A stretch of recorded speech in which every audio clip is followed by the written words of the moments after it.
What'd you find? What'd you find? What is that? Right here. Right here. Show me what it does. Yeah. What the world? What is it? What is it? EE. It's an air conditioner. Do you like the air conditioner? The girls like the air conditioner. No, you don't. Yeah, Malachi likes the air conditioner. I'm going to document this quickly. Primary firewall, secondary firewall, failover patch off of X6 right there. I've got the Verizon coming in off of 1 to the X1 right there. So that's coming in. I'm going to have that split today to the other X1 as well. We've got X2 up here and X2 right here going to Comcast up to this box in Comcast. The X5 right here, X5 right here, both of those X5s are going up into two separated dual personality ports on the 10100. Those X5s are on the 10, 100, 100X IP range, and they are for Mitel. This is Mitel's switch up above our two switches. These are data switches. This is Mitel's switch. This looks like a, yeah, it's a 48 port switch. Mitel has their black out of 43 on the test phone. Now the test phone here, I've got it running. It is talking to the server, so it is working. This switch will be patched into the patches up here, as well as the data into the patches. Okay, so from here, I still need to get the Verizon connection on the second on the X1, and I need to further get the XOs, which are right here, patched into here. Well, they're already patched in. Data 1 and Data 2 is into XO and X2. They're connected here off of 25, so they're crossing over to each other, linked up. That links these two switch boxes together. All right, here I've got the blue cable, and I've pulled it, and I've been testing on the laptop over there, which proves that from the XO, from both failover and regular, into the switch, it's communicating across the switch, and it proves that it is communicating out through the network. So once it hits a patch, it will work through here and here. So it proves we have internet out through here. That just needs to go to the patch. So anything that happens from here will be in the wiring area. So if these guys have the wiring right, everything here is ready to run.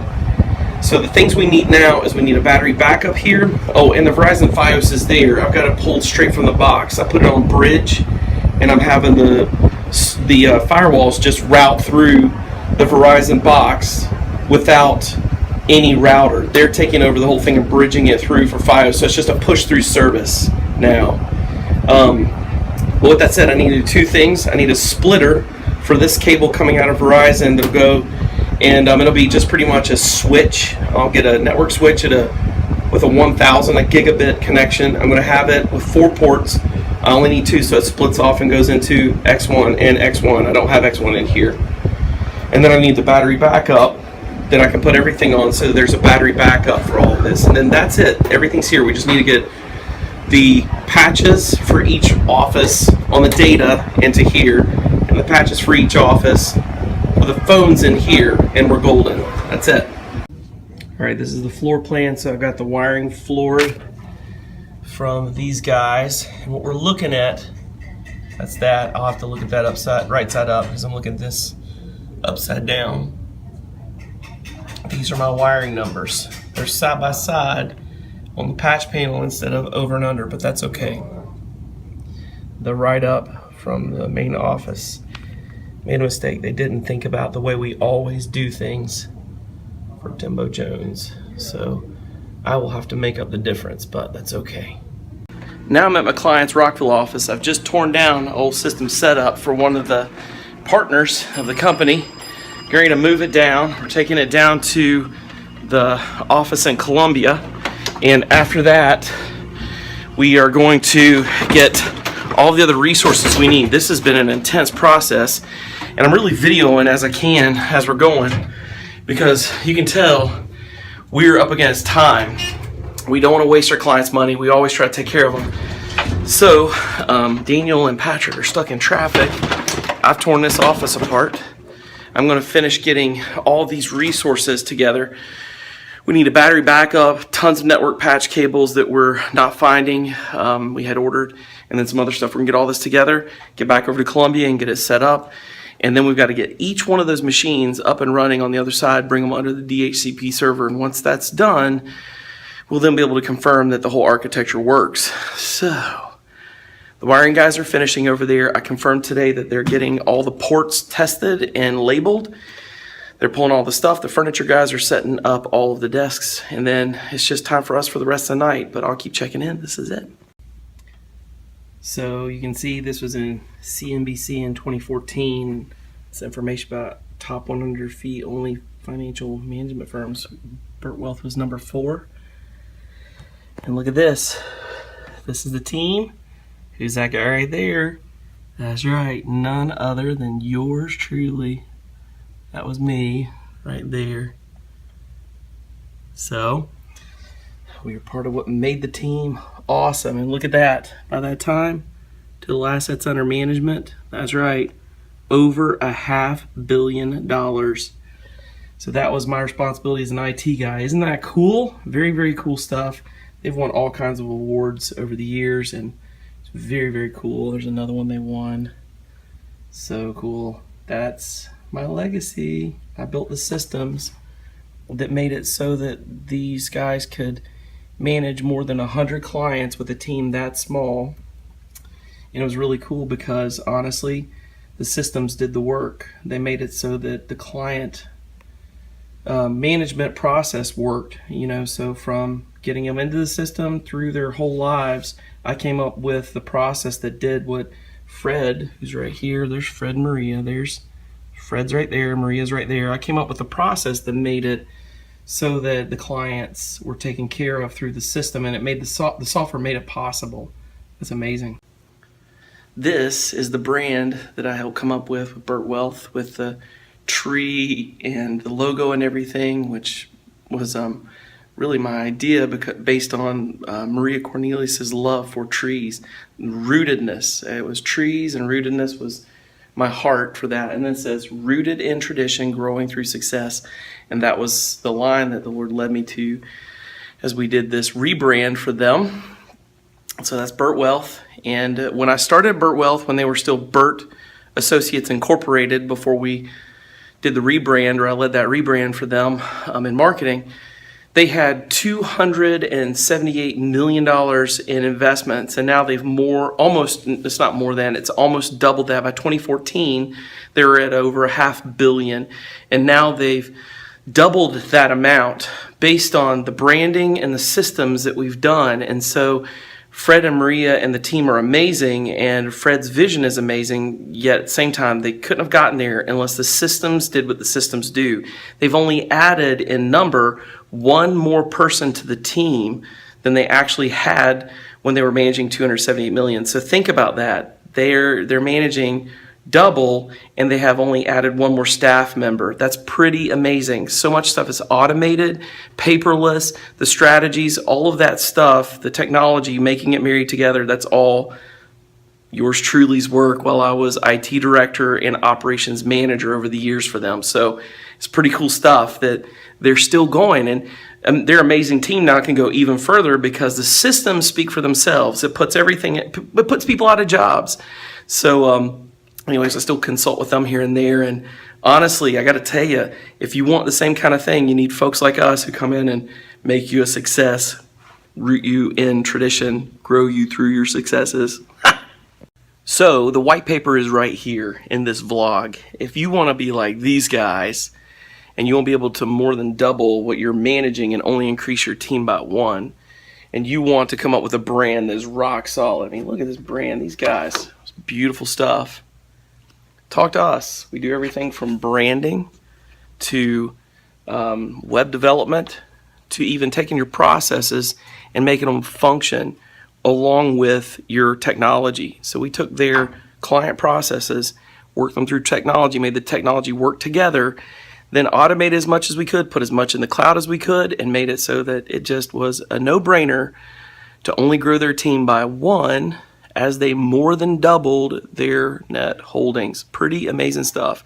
That's my white paper.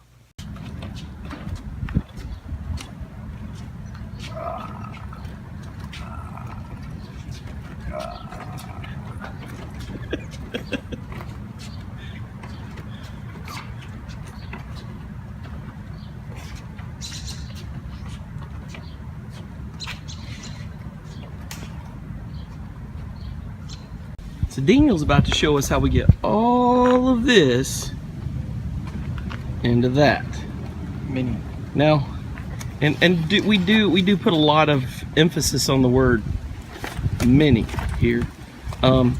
So we're about to see how this goes.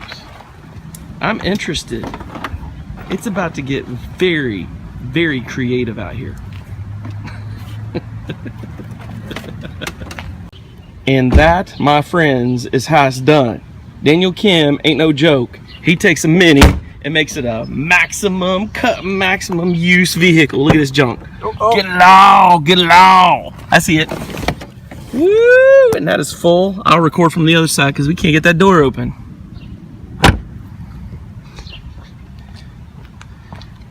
Boom! That is crazy. Well, you know you're in DC when you got bumper to bumper traffic on Saturday. Those guys over there on the other side have been in traffic since it's been a few miles now of just bumper to bumper slow backed up traffic because of construction or something, and it's just now let up here, which means that it goes all the way to Rockville this way, and that means from past University Boulevard to Rockville Pike. It's just bumper to bumper traffic. Happy Saturday. We're heading on back, finish this thing up, and get her done. It's now 9 o'clock. I am sitting down while the wiring guy out here, he's a great guy, he's loading up his van, and that's good. He's actually finishing up. He's from Orion. He's finishing up, loading up his van, and then he's got to go back in. He's got to look for a couple more things he's missing.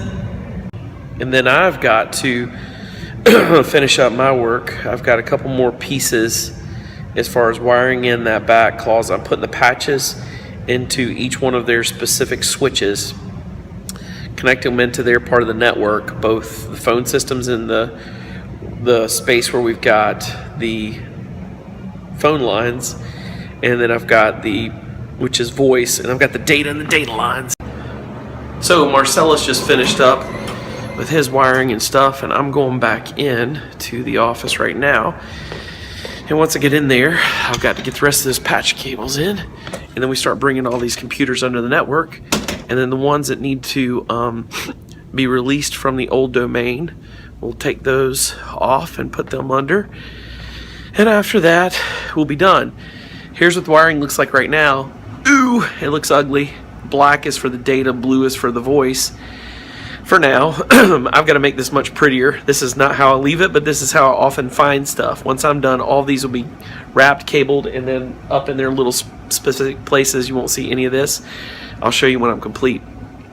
Once I'm done with that, I got my printers out, and then the wireless networks. Once I've got the access points in, the access points set up, and the printer's done, and those computers online, we're done. We're probably going to try to plug in some of the phones, see if they work, but it's really not part of our stuff, so that's it. We're almost there.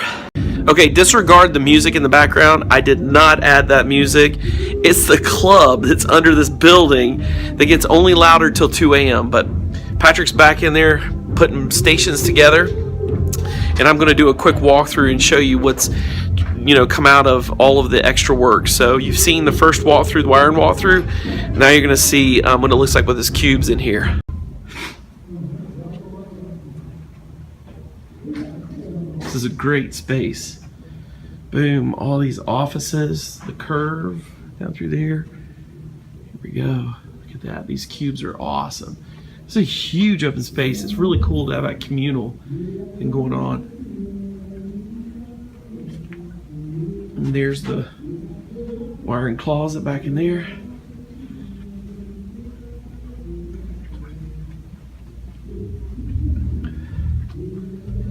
Look at the reception area, it's beautiful. This is looking good. Yeah, great stuff. Conference room. All right. Front doors. But you saw it like this. We walked through this way the other day. Came through, look at that. Walked through here. And when I came in the other day, I swept right through here. Foreman was right there. Now there's these cubes. Great space, great space. Office, there's Daniel doing his thing. Daniel's hanging out listening to the cover band downstairs. That's all we're really doing over here is partying. Over here. Boom, there you go. And here we go, there's all of this over here. Trying not to catch this cover band that's playing downstairs. Unbelievably loud sound. Here's a printer space. I'm going to put these printers in shortly. Holy mackerel. Let's see how that turned out. Filing cabinets in the center. Over here, all of this. Just cubes this way. This is the open space. And this is really everything moved in. They have a cool pool table over there. Here's my wiring closet. Cool stuff.